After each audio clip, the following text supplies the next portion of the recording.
दोस्तों online shopping में आपने अक्सर एक शब्द नो कॉस्ट ईएमआई का नाम जरूर सुना होगा, लेकिन इसके बारे में ज़्यादा जानकारी लोगों को पता नहीं होती है।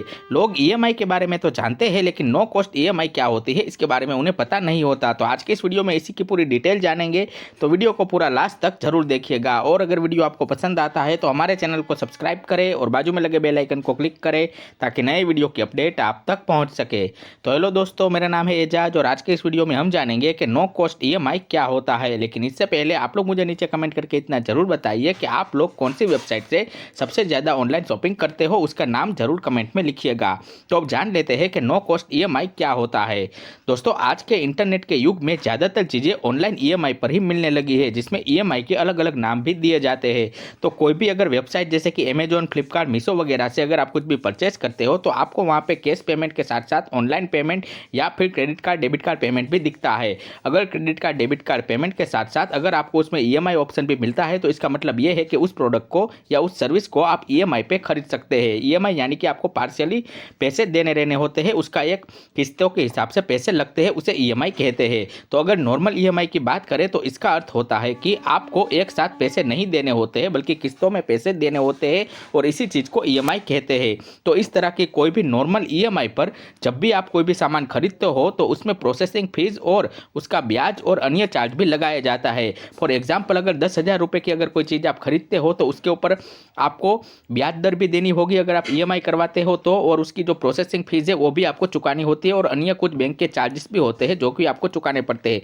तो ये सारा अमाउंट उस 10,000 के अंदर ऐड हो जाएगा और उसके बाद आपको जितने महीने की, अगर आप 3 महीने की, 6 महीने की, जितने महीने की ईएमआई करवाते हो उस हिसाब से कैलकुलेट होता है।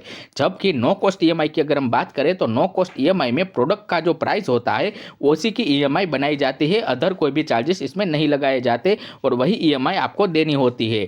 तो इसमें ईएमआई के अलावा कोई भी राशि नहीं जोड़ी जाती है और इसीलिए इसे नो कॉस्ट ईएमआई कहते हैं। फॉर एग्जाम्पल अगर कोई मोबाइल की प्राइस 20,000 रुपये है और अगर इसमें कोई अदर चार्जेस नहीं जोड़े गए हैं तो उस 20,000 अगर आपको नो कॉस्ट ईएमआई पे मिलता है तो आपको उसकी 20,000 के ही हफ्ते कर दिए जाते हैं और उसी की किस्तें आपको देनी होती है।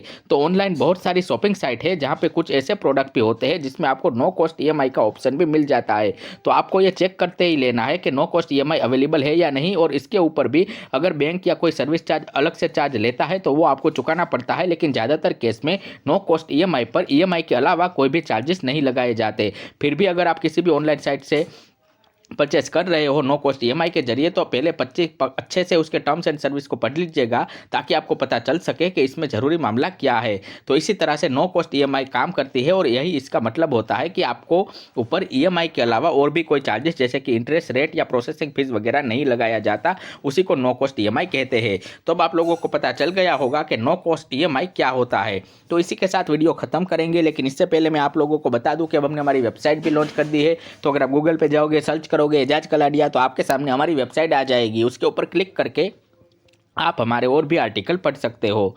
तो वीडियो अगर आपको पसंद आया हो तो इसे लाइक कर दीजिएगा और व्हाट्सएप ग्रुप में और भी अपने दोस्तों के साथ इसे शेयर जरूर कीजिएगा।